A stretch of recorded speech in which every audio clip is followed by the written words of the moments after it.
উমা, বিয়ের ৩৫ বছর পূর্তি উপলক্ষে অভিনন্দন। তোমাকেও।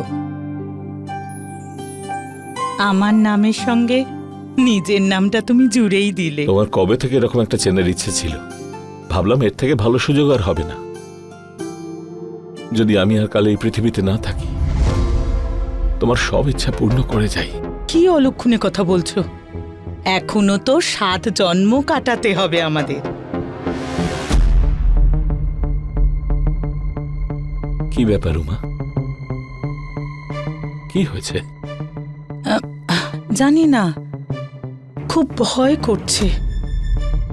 মনে হচ্ছে যে কিছু একটা ঘটতে চলেছে। দেখো, আমরা তো সবাই একসঙ্গে ভালো আছি, তাহলে ভয়টা কিসের? তুমি ঠিক বলছো গো। ভগবানের কাছে একটাই প্রার্থনা করব, আমার সংসারের সুখে কারো যেন নজর না লাগে। মা, হ্যাঁ রে বাবা। এটা তোমার জন্য।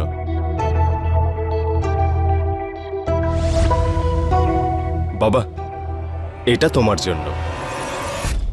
দেখো, সন্তানদের জন্য সঞ্চয় করার বদলে এরা বুড়ো বয়সে অ্যানিভার্সারি পালন করছে। এর মধ্যে একজনকেও যদি মারা যায় তখন কি হবে? তাই টাকাগুলো বাঁচাও। আমার খুব বেশি ক্ষমতা তো নেই, কিন্তু যেটুকু এনেছি মন থেকে এনেছি। বাবা, তুই যতটা করেছিস তাতেই আমরা সুখী। আর যদি নাও করতিস তাতে কিছু এসে যায় না। আমি বারণ করেছিলাম মায়ের জন্য দুল বানাতে হবে না, কিন্তু এই যে আমার বুদ্ধু বর আমার কথা শোনে না। নিজের তো রোজগার বলতে কিছু নেই, আমার রোজগারের টাকাগুলো নষ্ট করছে। আরে ঠাকুমা, আরে সবাই চলে আসুন। রেশমি, তুমি এসো।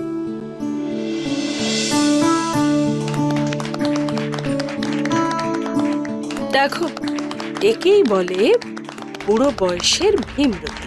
যাকে আমি আর এখন কি করতে পারি হাততালি দেওয়া ছাড়া।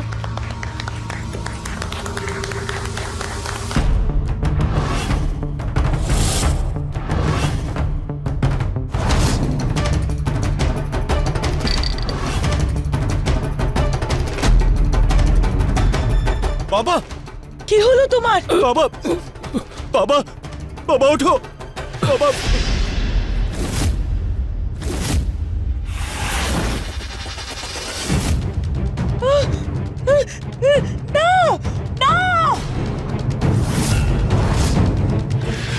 মা, মা, কি হলো তোমার? মা, রেশমি, আপনারও হঠাৎ মাকে কি সামলাও। হলো? মা, আমি আসছি। মা, আপনি শক্ত হয়ে দাঁড়ান। মা, আরে ধরো মাকে। মা, মা, মা, মা।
এসো মা। মা, এটা হচ্ছে তোমার রুম। খুব সুন্দর। গ্রামের বাড়ির মতো অতটা বড় নয়, কিন্তু যদি তোমার পছন্দ না হয় তাহলে আমার রুমে থাকতে পারো। না রে বাবা, এটা খুব সুন্দর। ঠিক আছে, জিনিসপত্র রেখে দিচ্ছি।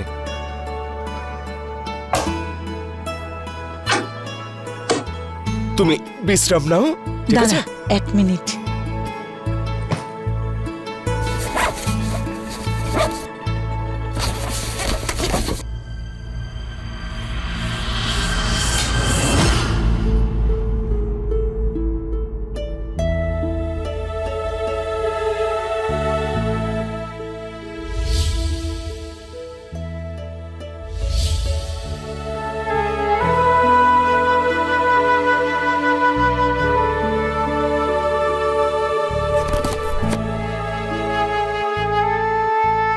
এই নে, এগুলো আমার গয়না, যত্ন করে রেখে দে নিজের কাছে। মা, এগুলো তোমার গয়না, এগুলো তুমি সামলে রেখো।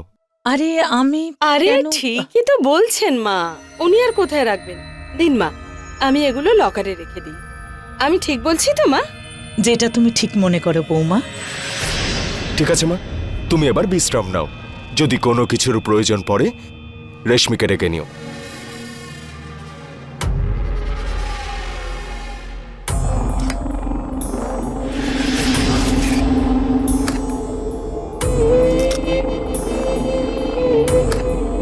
দেখুন মা, আমি বলতে তো চাই না, কিন্তু আপনার ছেলের জন্য একটুও চিন্তা নেই।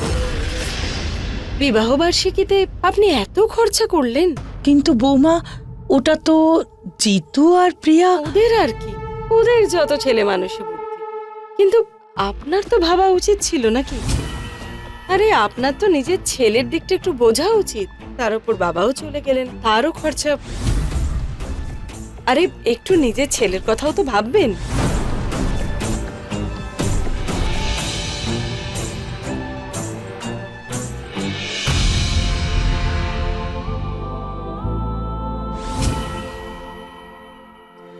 বাহ মা, খুব ভালো। এত টেস্টি পরোটা আমি অনেকদিন পর খেলাম। হ্যাঁ ঠাকুমা, তোমার হাতে তো ম্যাজিক আছে। ঠাকুমা, এবার থেকে পরোটা তুমিই বানাবে। হ্যাঁ ঠিকই বলেছিস, মায়ের হাতে রান্নার যা স্বাদ সে তো অন্য কারোর হাতে পাওয়াই যাবে না। আচ্ছা মা, আমি এবার বেরোই, দেরি হয়ে যাচ্ছে। ঠিক আছে বাবা, সাবধানে যাস। মা, ইচ্ছে তো করছে না যেতে, কিন্তু কি করব, যেতে তো হবেই। ভালো হতো যদি এখানে থেকে কাজ করতে পারতাম, তাহলে তোমাদের সঙ্গেও থাকতাম। আরে বাবা, তুই আমার চিন্তা করিস না। তুই বাড়ি থেকে দূরে থাকিস, কত কাজ করিস, বরং তোর জন্য আমার চিন্তা হয়। মা, আমার তো যা হোক করে চলে যায়, তুমি শুধু নিজের খেয়াল রেখো। তাছাড়া রেশমি আর ওরা তো রয়েছে তোমার খেয়াল রাখার জন্য।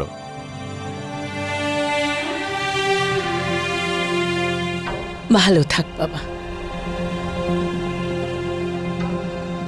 খেয়াল রেখো মাই। টাটা বাবারা। বাই বাবা।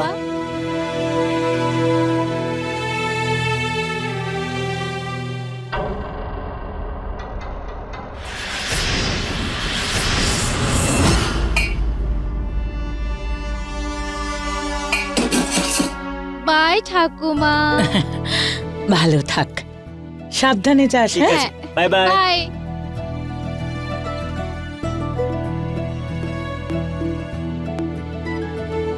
এই গীতা শোন, মায়ের ঘরটা ভালো করে পরিষ্কার করবি আর ওনার জামা কাপড়ও কাচবি। মায়ের রুম পরিষ্কার করব, মাইনে বাড়াও। হ্যাঁ, আর নয় তো কি, এক্সট্রা কাজ করাবে, মাইনে বাড়াবে না নাকি? এতটুকু মাইনেতে আমি তো এইসব কাজ করব না। একজন মানুষ বেড়ে যাচ্ছে। আরে এ আবার কেমন কথা?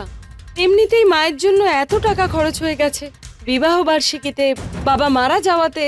এখন ইলেকট্রিক বিল তো প্রত্যেক মাসে বাড়বে, এসি চলবে, খাওয়া দাওয়ার খরচ, আর ওনার ইনহেলার, বাপরে, সেটার কথা বাদই দে। আর তার উপর আবার তুই টাকা চাইছিস। আর নয় তো কি বৌদি, এত কম টাকায় আমি কিন্তু কাজ করব না। আচ্ছা ঠিক আছে, কাল থেকে তোর কাজে আসার আর কোনো দরকার নেই। ঠিক আছে, আসবো না। বৌমা, 2-3 দিন ওকে রাখতে পারতে, যতক্ষণ না অন্য কাজের লোক পাওয়া যাচ্ছে। এত কাজ কি করে করবে তুমি? তাহলে আপনি করুন না, এমনিতেও তো সারাদিন বিছানায় শুয়ে বসেই কাটাচ্ছে। একটু কাজকর্ম করলে শরীরে যেমন জোর থাকবে, তেমন এক্সারসাইজও হবে। বসে বসে হাড়ে জং ধরে যায়।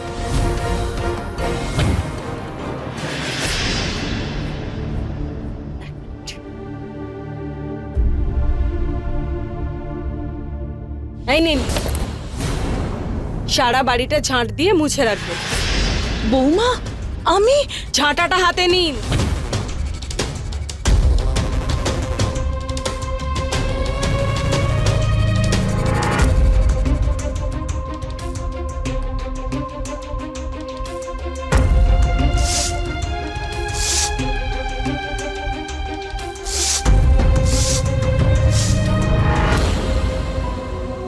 কেমন আছেন আপনি?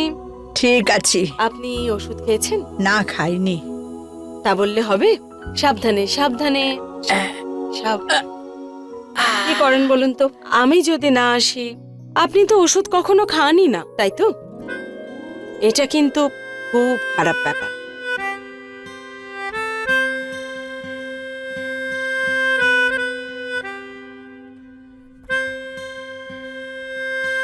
তোমার হাত থেকে ওষুধ খেতে আমার খুব ভালো লাগে। যদি আমার বৌমা তোমার মতো হতো তাহলে তোমার মতোই যত্ন করতো। আরে মা, আমিও তো আপনার মেয়েরই মতো, বলুন। এখন আপনি বিশ্রাম নিন, শুয়ে পড়ুন।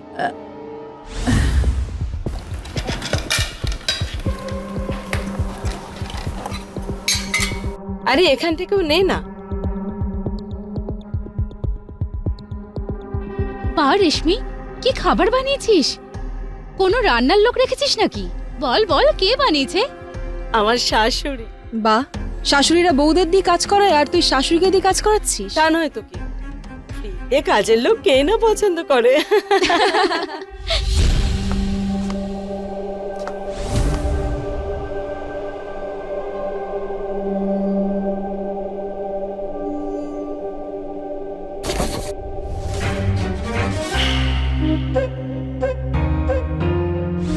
ও, মহারানী ঘুমোচ্ছেন।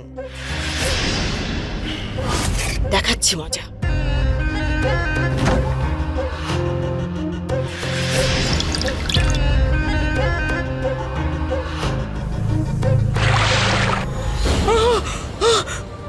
উঠুন মহারানী, উঠুন। ওই বাসনগুলো কে মাজবে? কিসের বাসন বৌমা? বাড়িতে তো আপনিই ছিলেন। হ্যাঁ, এঁটো বাসনগুলো টেবিলে ফেলে রেখে আবার জিজ্ঞেস করছেন কোন বাসন? চলুন দেখাচ্ছি, চলুন উঠুন, চলুন। কথা শোনো, চলুন। বৌমা, ছাড়ো। এই বাসনগুলো। এটা এটা আমি রাখিনি, আমি তো পরিষ্কার করে দিয়েছিলাম। হ্যাঁ, তাহলে আমিই এসেছিলাম নিশ্চয়ই। আর খেয়ে দিয়ে বাসনগুলো আমি এভাবেই ফেলে চলে গেছি। হয়তো বাচ্চারা খেয়েছে। আচ্ছা, এবার আপনি আমার ছেলে মেয়েদের নামে মিথ্যে বদনাম দিচ্ছেন। আসতে দিন ওদের টিউশন থেকে, আমি ওদের খুব ভালো করে বুঝিয়ে দেবো ওদের ঠাকুমা আসলে কেমন। ওদেরও তো বাস্তবটা ভালোভাবে বোঝা উচিত। হুম,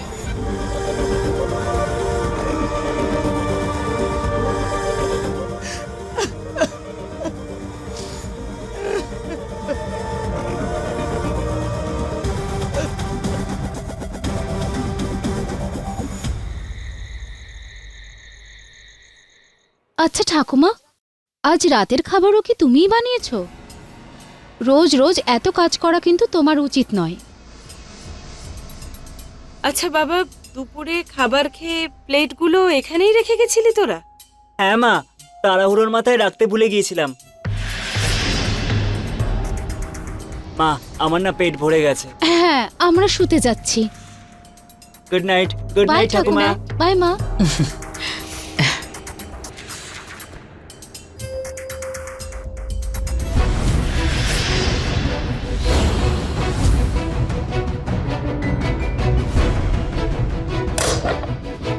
এত বয়সেও কত খান আপনি? হ্যাঁ, দুটো রুটি খেয়েও পেট ভরলো না আপনার?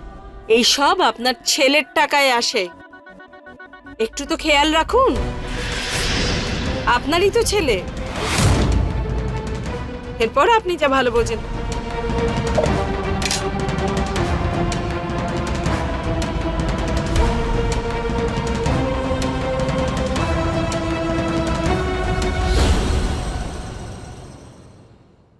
হ্যাঁ রেশমি, মা কি করছে একবার কথা বলো তো। হ্যাঁ, মাকে ওষুধ দিয়ে পা টিপে শুইয়ে দিয়েছি। আর আমি কিচেনে বাসন মাজছি। ঠিক আছে রেশমি, মাকে সময় মতো ওষুধ দিয়ে দিও আর ভালো করে খেয়াল রেখো। হ্যাঁ ঠিক আছে, রাখছি। কি হলো? এভাবে আমার দিকে তাকিয়ে কি দেখছেন আপনি? কাজ তো করতেই হবে আপনাকে। আপনার ছেলে যদি ভালো রোজগার করত তাহলে তো আর আমাকে রোজগার করতে বেরোতে হতো না। দিন দিন খরচা বেড়েই চলেছে, আর এই বোঝা তো আপনার ছেলেকেই বইতে হবে। দেখো বৌমা, যা তুমি বলবে আমি সব করব। আমি আমার ছেলেকে কষ্ট দিতে চাই না। ঠিক আছে।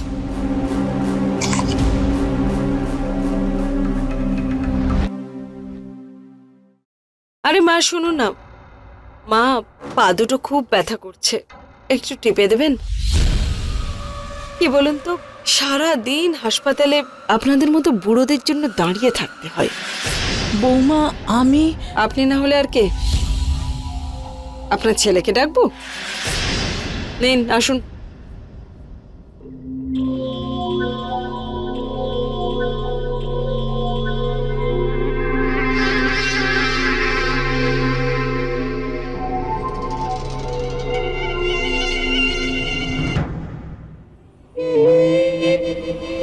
তাড়াতাড়ি শুন, শুয়ে পড়ুন তাড়াতাড়ি।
তুমি কেন চলে গেলে? এইভাবে তোমাকে ছাড়া কি করে থাকবো আমি? কেন ছেড়ে চলে গেলে আমাকে? শাশুড়ি বৌমার সম্পর্ক খুব জটিল একটা সম্পর্ক। শাশুড়ি বৌমার বিবাদ বহু বছর ধরে চলে আসছে, কিন্তু সব শাশুড়ি বৌমার সম্পর্কেই যে বিবাদ হবে সেটা জরুরি নয়। কখনো শাশুড়ি নিজের বৌমার উপর অত্যাচার করে, তো কখনো বৌমা নিজের শাশুড়ির উপর। আজ যেই কাহিনী আপনারা দেখতে চলেছেন সেটা এই ঘটনা নিয়েই গড়ে উঠেছে, যেখানে সেবা পাওয়ার বয়সে উমা দেবী নিজের বৌমা আর নিজের বাড়ির লোকেদের সেবা করে চলেছেন। কথায় আছে না, যেই বাড়িতে গুরুজনরা থাকেন সেই বাড়িতে সুখ শান্তি আর সমৃদ্ধি বজায় থাকে। কিন্তু এই সম্পর্কের পরোয়া না করে রেশমি নিজের বৃদ্ধ শাশুড়ির প্রতি অত্যাচার করা শুরু করেছিল, যেটা বুঝতে পারছিল তার নিজের সন্তানরাও। রেশমি কি এরকম ভাবেই অত্যাচার করতে থাকবে? উমা দেবী কি কোনোদিন শান্তি ফিরে পাবেন? আসুন দেখি। রিল্যাক্স ম্যাম, কিচ্ছু হবে না আপনার।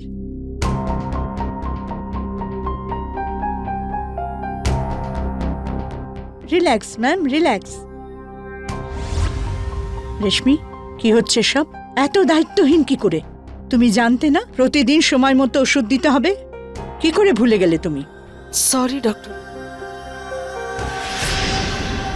Thank god. ঠিক আছে ননি। ধন্যবাদ ডক্টর। তুমি চলো আমার সঙ্গে। আজকে তোমার জন্য ওই মহিলার প্রাণ চলে যেত, আর তোমার এই দায়িত্বহীনের শাস্তি হলো আজ তোমাকে এক্সট্রা ডিউটি করতে হবে এবং তার টাকাও পাবে না। বুঝেছো তুমি? ডক্টর শুনুন আমার কথা, এরপরে এরকম আর কখনো হবে না। Doctor please, sorry doctor.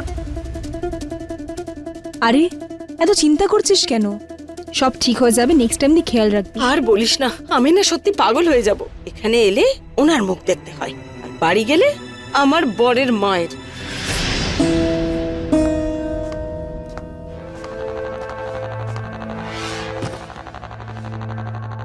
জল দিন।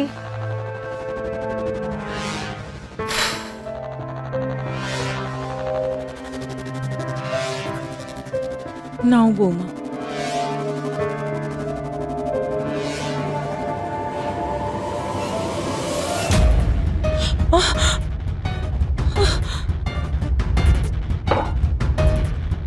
ঠান্ডা জল আনা উচিত ছিল তো।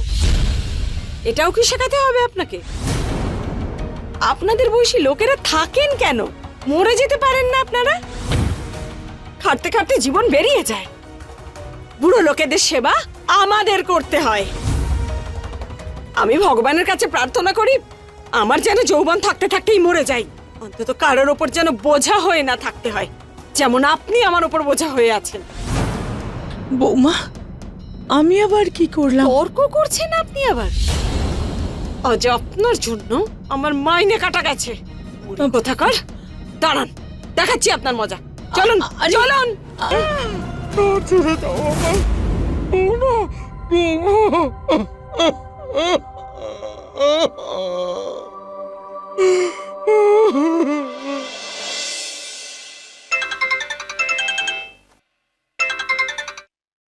হ্যাঁ রেশমি, বলো।